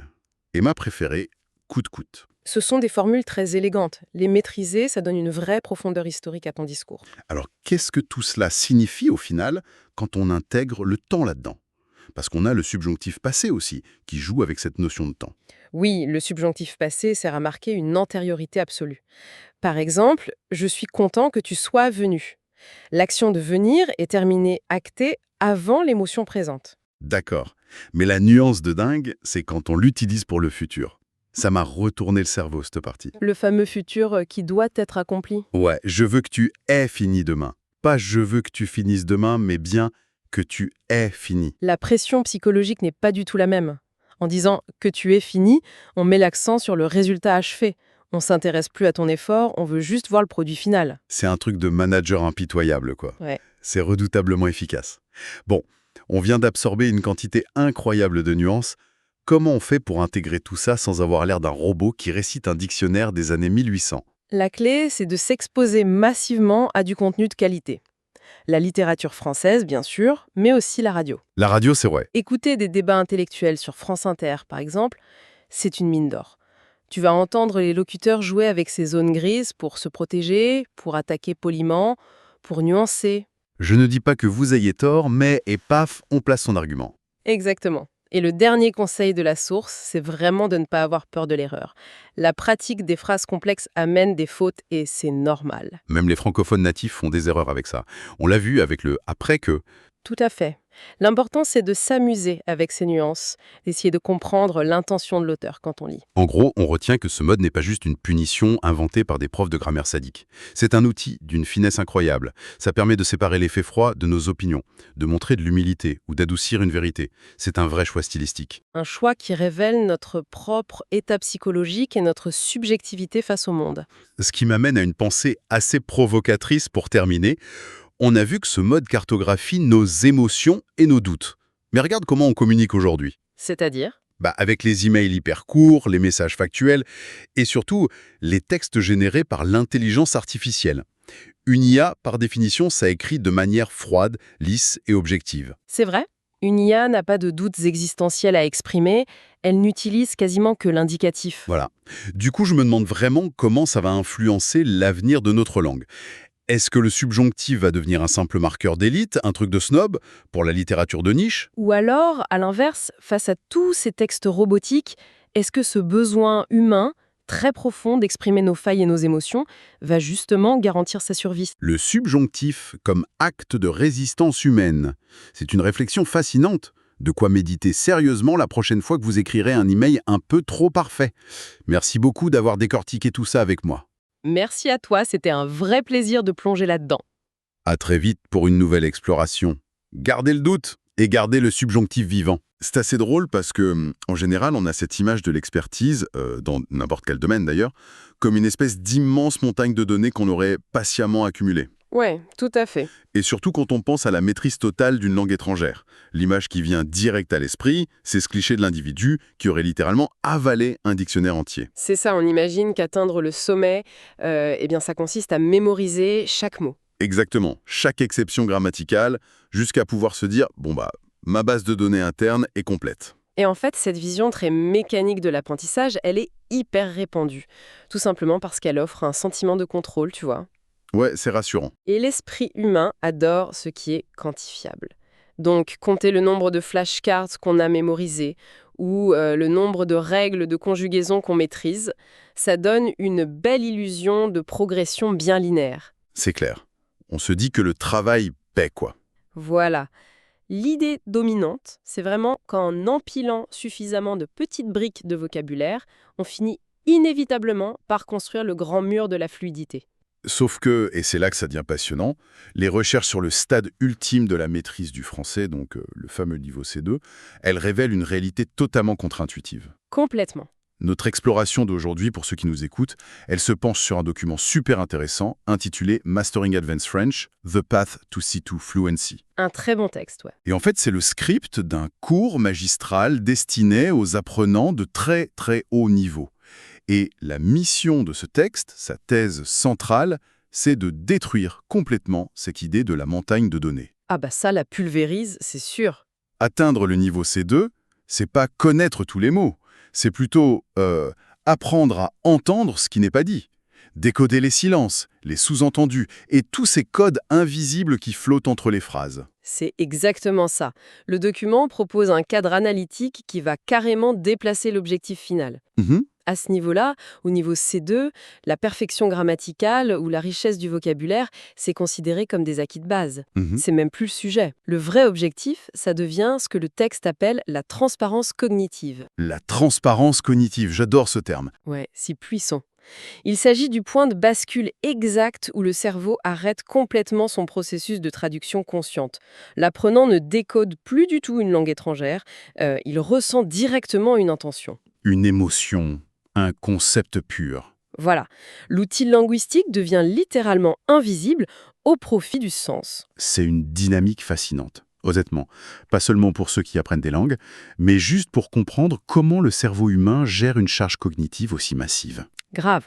Et pour bien saisir ce concept de transparence, la source s'attarde sur un exemple de la vie courante. Une simple petite phrase. C'est intéressant. Le fameux « c'est intéressant ». C'est ça. Si on est au niveau C1, qui est pourtant un niveau de compétence déjà extrêmement solide, on va décoder les mots. On entend « c'est » plus « intéressant ». On en déduit logiquement que la personne en face exprime un engouement ou une curiosité sincère. Et c'est précisément là que le piège de la traduction littérale se referme sur nous.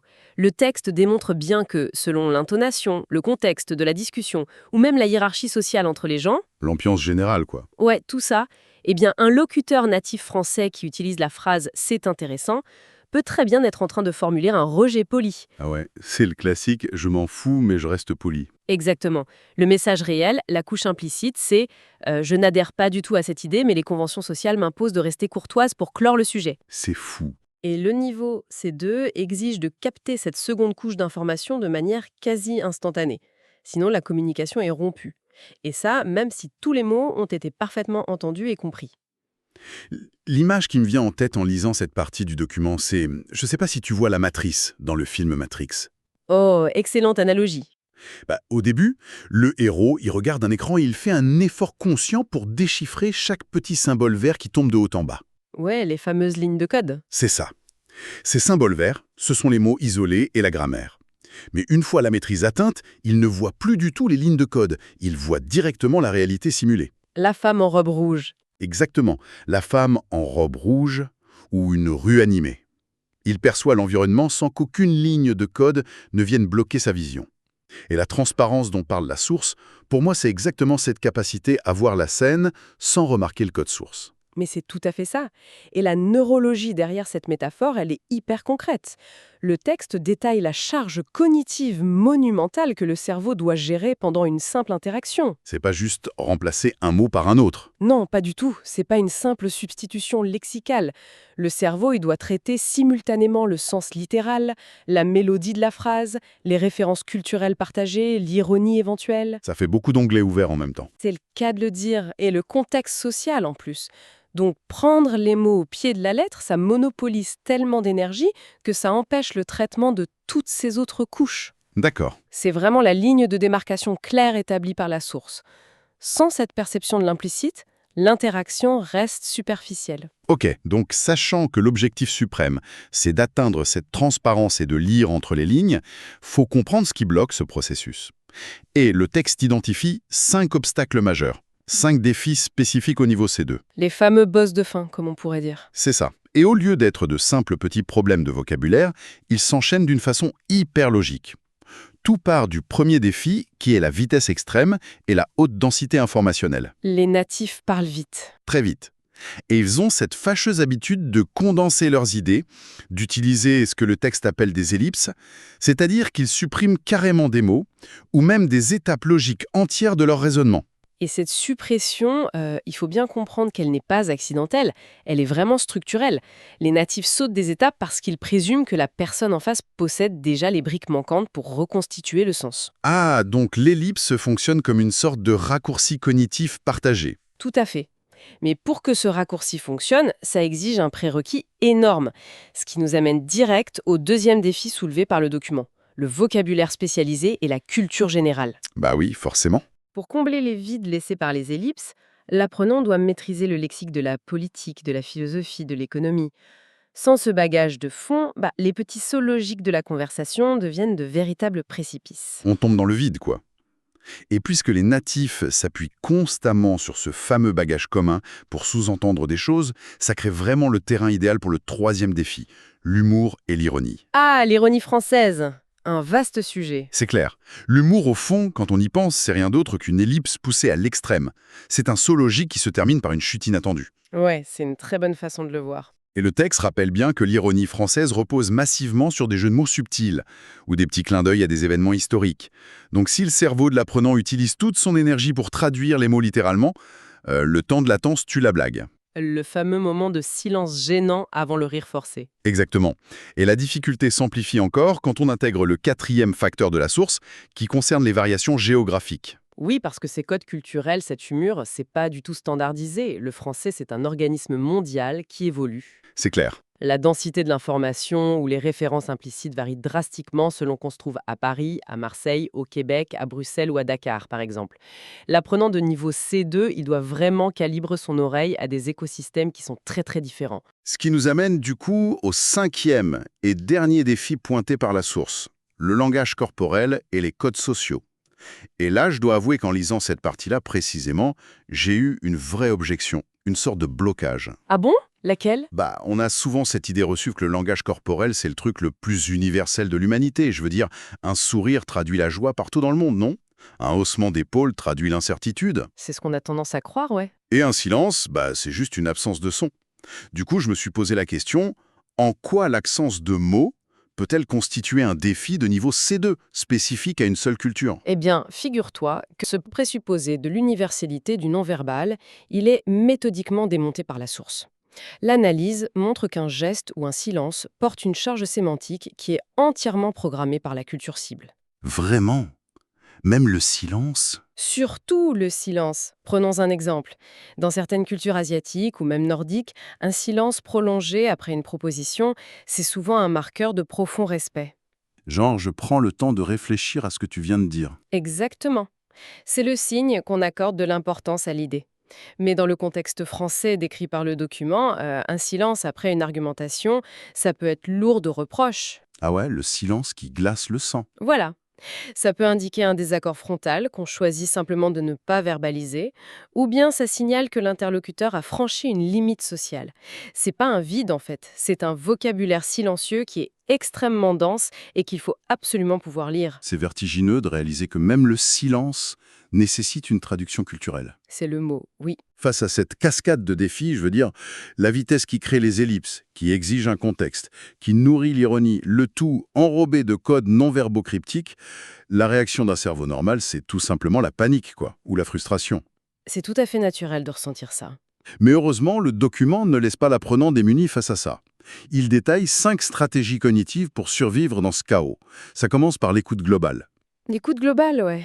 L'idée, c'est de capter la mélodie d'une phrase plutôt que de s'arrêter net sur un mot inconnu. Et ça, c'est suivi immédiatement par l'inférence contextuelle, où on va déduire le sens d'un terme grâce à la structure globale de la phrase. Et cette inférence contextuelle, elle demande une souplesse mentale vraiment énorme, parce qu'elle s'appuie sur la troisième stratégie, qui est, à mon avis, la véritable clé de voûte de l'apprentissage avancé. Tu parles de la tolérance à l'ambiguïté. Exactement. La tolérance à l'ambiguïté.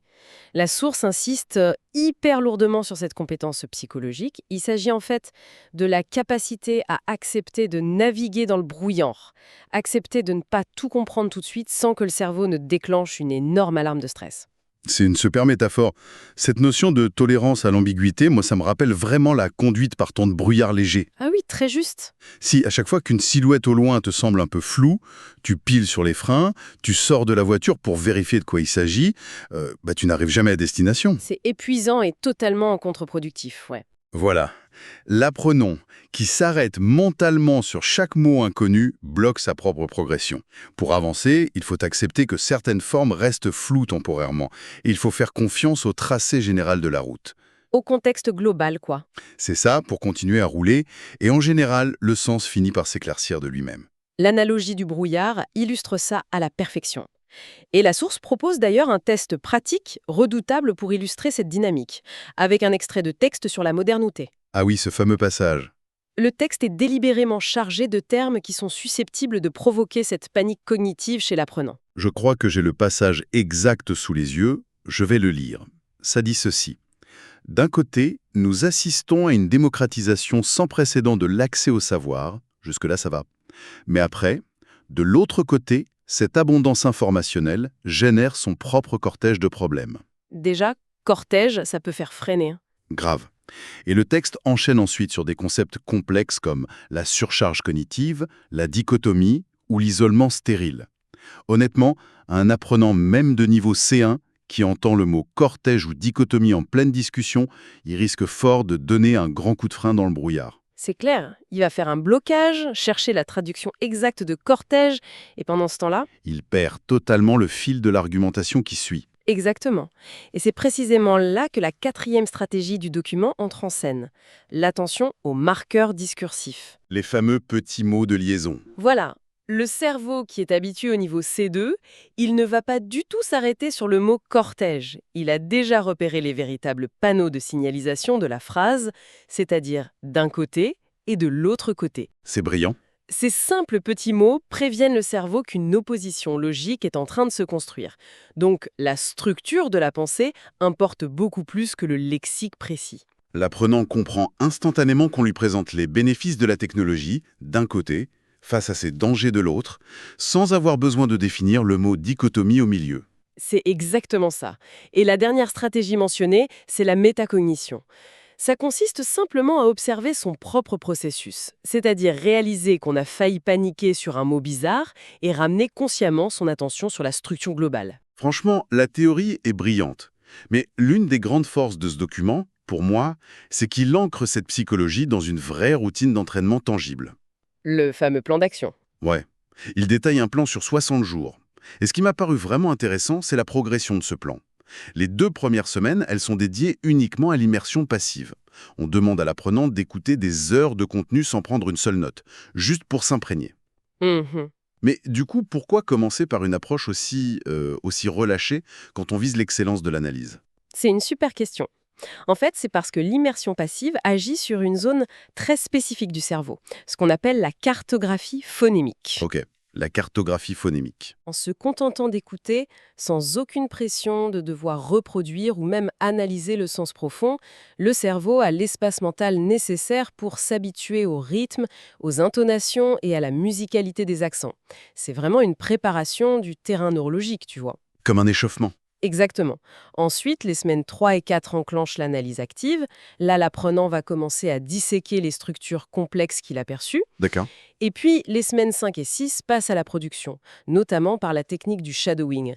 L'idée, c'est d'écouter un natif et de répéter presque simultanément pour forcer les voies neuronales à adopter la vitesse de prononciation requise. Et le plan culmine avec une immersion totale et surtout très diversifiée. Et pour nourrir ça, le texte fournit même une liste de ressources ciblées. L'idée, c'est pas de regarder n'importe quel programme à la télé, mais de confronter le cerveau à des syntaxes vraiment complexes. Du contenu dense, ouais. Des émissions radiophoniques exigeantes, comme celle de France Culture, où les phrases sont hyper longues et structurées. Des chaînes YouTube d'analyse aussi. La source cite Nota Bene pour l'histoire ou Hygiène mentale pour la zététique. De très bonnes références. Mais pourquoi ces chaînes-là en particulier, à ton avis? Le document explique que c'est parce qu'elle propose une argumentation logique très rapide et surtout non scénarisée dans le cas des débats. Ça force le cerveau à traiter des concepts abstraits en temps réel. C'est l'entraînement ultime. Et le document conseille aussi la littérature. Lire Camus, Sartre, Modiano ou Houellebecq pour ancrer les différentes nuances du pessimisme ou de l'ironie littéraire française. Ouais, alors ça, cette diète médiatique, elle est vraiment conçue pour pousser les capacités cognitives au maximum. Cependant, la source aborde avec beaucoup de lucidité le danger psychologique inhérent à ce processus, ce fameux plateau de compétences. Ah, le mur de verre. Le mur de verre, ouais, c'est souvent comme ça qu'on l'appelle. Et c'est vraiment le moment critique de tout apprentissage de haut niveau. L'apprenant suit le plan de 60 jours, il fait tout bien. Il écoute des débats complexes, il lit Camus le soir, mais soudain la jauge de progression semble s'arrêter net. Plus rien ne bouge. Voilà. Tous les efforts fournis ne se traduisent plus par une amélioration visible au quotidien. La sensation de stagner à quelques mètres du sommet, alors qu'on donne absolument tout, ça doit être une épreuve mentale extrêmement difficile. C'est très dur, c'est sûr. Mais ce sentiment de stagnation, en fait, il s'explique par la nature même du niveau qu'on a atteint. À ce stade, l'essentiel du vocabulaire explicite est déjà connu. Donc l'apprentissage n'est plus du tout linéaire, ni même visible de l'extérieur. Et c'est là que l'analyse de la source offre un recabrage qui me paraît vital. Elle explique que derrière ce mur de verre psychologique, le cerveau est en train de réaliser un travail de fond colossal. Un travail invisible. C'est ça. Il s'agit plus d'ajouter de nouvelles données, mais de réorganiser l'ensemble du réseau neuronal pour automatiser les connexions. C'est la fameuse phase où la traduction consciente se dissout peu à peu pour devenir ce réflexe inconscient dont on parlait au tout début. Le travail est souterrain, tu vois, mais c'est lui qui crée la véritable fluidité. Le fait de savoir que la machinerie tourne à plein régime sous le capot, même quand le véhicule semble faire du surplace, je trouve que ça permet vraiment d'éviter l'abandon. C'est hyper rassurant. Mais le document donne aussi une solution très pragmatique pour traverser ce mur. Il dit qu'il faut radicalement changer ses propres critères de réussite. Exactement, c'est crucial. Si l'apprenant évalue ses progrès en comptant le nombre de nouveaux mots qu'il a appris dans la semaine, l'échec psychologique est garanti. La source propose plutôt de mesurer le succès à l'aune de la vitesse de traitement de l'implicite. Donc la victoire, c'est la fraction de seconde gagnée pour comprendre une blague, sans avoir besoin de se la répéter mentalement. C'est ça. Et pour stimuler cette réorganisation neuronale, il faut exposer le cerveau à des environnements toujours plus chaotiques. Sortir de sa zone de confort. Passer d'un podcast bien enregistré et bien monté à, par exemple, un débat télévisé en direct avec des intervenants qui se coupent la parole sans arrêt, qui utilisent des expressions idiomatiques à la volée et où le contexte change à chaque seconde. L'imprévisibilité force le cerveau à abandonner la traduction pour privilégier la compréhension intuitive. En prenant un peu de recul sur toute cette analyse, il y a une grande leçon qui se dessine, je trouve. La maîtrise d'un système complexe, que ce soit la langue française au niveau C2 ou n'importe quel autre domaine hyper exigeant, c'est jamais une destination statique. Non, jamais. C'est pas un diplôme qu'on accroche fièrement au mur après avoir mémorisé une base de données. Le processus d'apprentissage, c'est un mouvement perpétuel. Le texte souligne d'ailleurs, et avec beaucoup de justesse, que même les locuteurs natifs poursuivent cet apprentissage tout au long de leur vie. Bah oui, la langue évolue. Voilà, ils intègrent de nouveaux jargons professionnels, ils s'adaptent à l'évolution de l'argot des plus jeunes, et ils affinent leur compréhension des dynamiques sociales. L'objectif, c'est vraiment pas l'omniscience lexicale. Le but ultime, tel que défini par toutes ces stratégies, c'est cette fameuse transparence. C'est ça. Atteindre le point exact où le véhicule du langage disparaît totalement de la conscience pour laisser toute la place à l'échange brut d'idées. Et ce cheminement vers la transparence, ça soulève une réflexion philosophique assez profonde, je trouve, qui prolonge un peu tout ce dont on a discuté aujourd'hui. Je t'écoute. Si la maîtrise absolue s'atteint précisément au moment où on cesse d'analyser consciemment chaque mot, chaque structure, se pourrait-il que la véritable fluidité ne s'obtienne qu'à l'instant exact où l'on abandonne le désir de perfection? Ah, c'est une belle façon de le voir. C'est une réflexion qui invite à penser que, paradoxalement, c'est seulement en acceptant de lâcher prise sur le contrôle total de la mécanique qu'on s'ouvre véritablement à la connexion humaine, dans toute sa complexité et surtout dans toutes ses imperfections. Je suis tout à fait d'accord. C'est une idée qui donne vraiment envie de toujours chercher à entendre ce qui vibre au-delà des mots, pour tous ceux qui nous écoutent et qui se lancent dans ce défi.